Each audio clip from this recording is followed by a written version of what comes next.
I like to call this particular incident Roddenberry's last laugh because he definitely got it. So, what am I talking about? Well, the 60s were a pretty incredible time for TV. One of my favorite decades for sure. In fact, 3 of my all-time favorite TV shows came from this decade. I'm talking about The Andy Griffith Show, Batman, and this show, Star Trek. Growing up, I spent countless hours in Mayberry, Gotham City, and traveling the stars with the crew of the Starship Enterprise. And of those 3 shows, only Star Trek seemed to continually be running afoul with the network censors.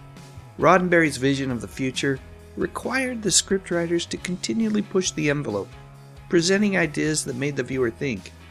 And sometimes those ideas could make someone a bit uncomfortable as well. It certainly made the network standards and practices executives at NBC nervous. They had a list of rules for Roddenberry and team, and for the most part, they did their very best to adhere to those guidelines. Little known fact, this historic scene was filmed 2 ways, one with Kirk and Uhura kissing, and another where they merely embraced. Legend has it that while filming the scene, Shatner purposefully botched the scene with the hug, so there would be no choice as to which one should be used. But that's not the incident that I have to believe drove the censors absolutely freaking nutty. Nope, instead I'm talking about an incident that started during the filming of a Season 3 episode titled All Our Yesterdays, starring the very lovely Mariette Hartley. Originally, Mariette's costume had been designed to show a little bit more skin, including her exposed belly button. You know, I find it hard to believe back in the 60s, TV shows weren't allowed to show exposed navels. I'm not sure why, but the network censors, those good old standards and practices people, would shut that down every time they saw it. Now that doesn't mean that Star Trek hadn't been able to sneak a couple of quick flashes of belly buttons past those guys, but it was rare for it to happen. It just wasn't allowed back then, and Mariette's character's costume on camera for a great deal of that episode, well, it had an exposed belly button to start, and the censor said that just couldn't happen. And like I said earlier, it wasn't just Star Trek.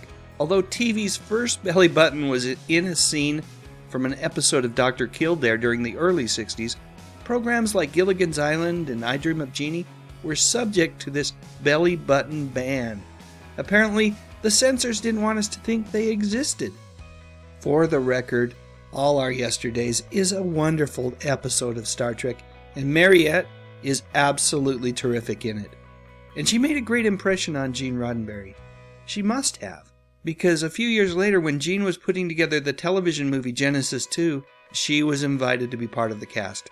And here's the fun part, and I have to believe that this decision made the network censors go absolutely bonkers.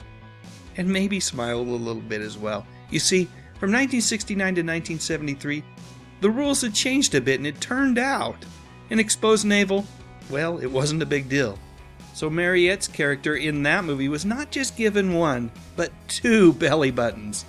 I have got to believe that that little touch was Roddenberry's way of doubling down and sending a message to the censors saying, leave me alone and let me do my thing. I guess it goes without saying, but I'll say it anyway. I am a huge fan of this man's work. His legacy is indeed a rich one, primarily because despite all of our shortcomings as human beings, Gene Roddenberry envisioned a future that was full of promise and hope. It's an idea that is as important now as it has ever been. We are capable of great things, and those great things can be accomplished by each one of us through small acts of kindness and compassion that we are capable of doing each day. 2 belly buttons? That's hilarious, Gene. You're too much. So that's it. Please feel free to share your thoughts in the comments section, and while you're at it, I'd love a thumbs up if you enjoyed this video, and I would be honored if you would consider subscribing to my channel. I talk about music, movies, and mostly TV from the 50s, 60s, 70s, and 80s. You know, the good stuff. And guess what? Here's another video about Leonard Nimoy's final message that I bet you would enjoy watching. Go ahead and click on it. I'm done here. Thank you so much for watching.